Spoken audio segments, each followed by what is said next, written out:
Now, I would like to introduce one of his long-term friends, and probably the most handsome. Will you welcome Mr. Max Carney?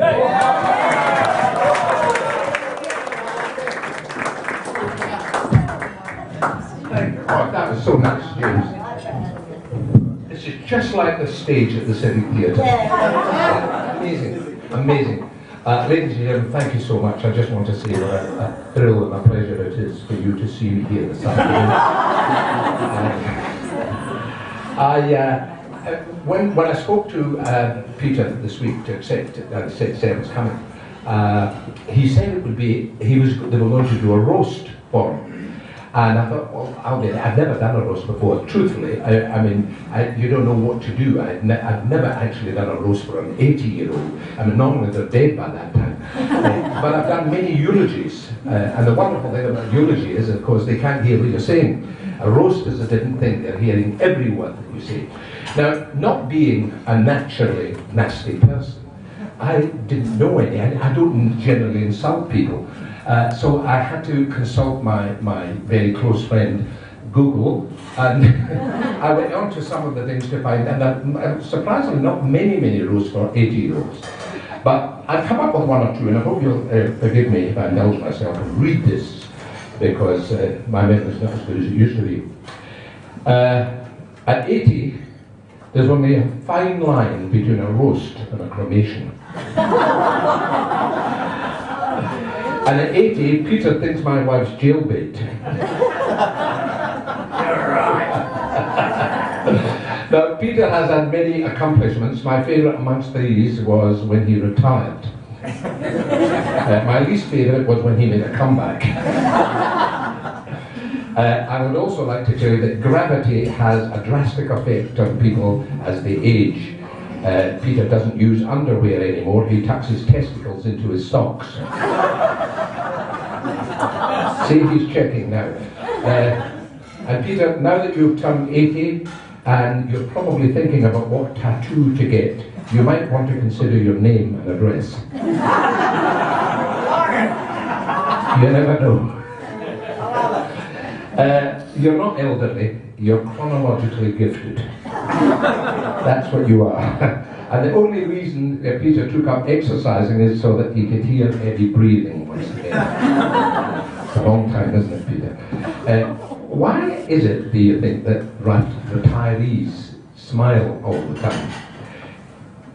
It's because they can't hear a word you're bloody saying, that's why. And why do nursing homes give Viagra to old men every night? Because it keeps them from rolling out the bed. Michael, it keeps them from rolling out the bed. You got it? Viagra, you know, of course you did. And when is Peter's bedtime? About 3 hours after he falls asleep on the couch. What do you call a TV show in which an 80-year-old man like Peter preys on a pretty 19-year-old girl? It's called The Bald and the Beautiful. Alright, cool. Here's a few remix songs for people who are 80 years old. You're So Varicose Veins by Carly Simon. How Can You Mend a Broken Hip by the Bee Gees. I can't see clearly now, Johnny Nash. These boots give me arthritis, Nancy Sinatra. Once, twice, 3 trips to the bathroom by Lionel Richie. There's about a dozen of these to go now. Talking About My Medication by The Who. You Can't Always Pee When You Want, the Rolling Stones. I Had It Through the Grape Nuts, Marvin Gaye. And today, of course, Peter is the ghost of honour, the guest of honour. We had to have this birthday lunch because we didn't think he could make it until dinner time, actually.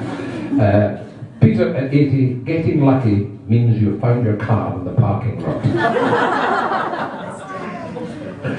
And an all-nighter means not getting up to pee. That's it. Your friends compliment you on your new alligator shoes and you're barefoot. Have a look down to see. 2 very old gentlemen were enjoying sunshine on a park bench in King's Park. They had been meeting in that park every sunny day for the last over 12 years, chatting, enjoying each other's friendship. One day the younger of the two men turns to the other and says, "Please don't be angry with me, but I'm embarrassed. After all these years, what is your name? I'm trying to remember, but I just can't." The older friend stares at him looking very distressed and says nothing for a full 2 minutes, and finally with tearful eyes he said, "How soon do you have to know?" And an old 80-year-old man goes to the doctor with his wife, and after the exam the physician pulls the wife aside and said, "I'm afraid your husband has an advanced stress disorder. He'll die very, very soon unless you do exactly as I tell you. Always be sweet and pleasant." I know, oh, she's gone. Oh, there you are, Pat. Listen to this. "Every morning fix his favourite breakfast. Prepare delicious, healthy meals and snacks. Encourage him to nap when he wants. Don't let him do any chores. Under no circumstances nag him about anything. Give him regular massages and make love at least twice a week. Keeping this up for a year, he'll return to a state of near perfect health for his age." Later in the car, the husband asked his wife what the doctor told her. She said, "Darling, you're going to die soon." Ladies and gentlemen, I've been with Peter a long, long time, known him a long time, and I appeared at the nightclub, I think it was 1970, was it, the first time? 72 through 73. Yeah, 70. There you go. And it was a wonderful experience. I got $25 a show. And I believe, I don't know, it was 25. I can remember these things and nothing else. And I believe he's a very consistent kind of guy, because I believe he's still paying that to his musicians and his artists. So, he hates things to change. But we've been on holiday together. We went to Vietnam together. We've had some very, very funny times. We've said some very funny things. We've even fallen out once or twice. I can't understand why, because he's such an even-tempered man. And I'm so good-natured as well. But it's been a blast, really, and I think it's an amazing thing. What I said, I've written a thing to Peter, and I thought it was amazing that you have lived 80 years, considering you've abused yourself so often for so long. No, I don't mean abusing that way. I think it's a wonderful thing, and I hope that I'm here to read your eulogy at your 100th birthday. I think it will be very important. Ladies and gentlemen, Peter Harries, a wonderful friend, and a great, octogenarian. What octogenarian? He's an octogenarian. Please give him a big Octogenarian. I knew there was an N in it. An octogenarian. Please give Peter a big round of applause. And let's all, since you all say happy birthday.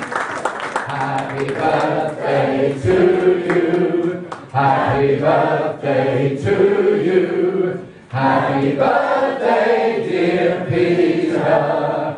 Happy birthday to you. Amen.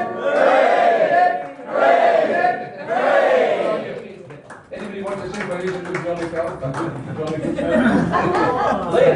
Well, for he's a jolly good fellow. For he's a jolly good fellow. For he's a jolly good fellow. And so say all of us. And so say all of us. For he's a jolly good fellow, for he's a jolly good fellow, for he's a jolly good fellow. And so say all of us. Amen. I just want to say before I go, you gave me $25. You may have risen to 30 sometime. It wasn't just 25, but nevertheless, I'm not going to argue that. But I think what was the most wonderful thing, that after I left, I was still appearing at your place, as we had the evidence of tonight. And I appeared in your place for how long? Did it last year. He still do it without any pay whatsoever. So, Malcolm McCusker is a very good friend of mine, and you'll be hearing from him later. Give him a big round of applause. Thank you.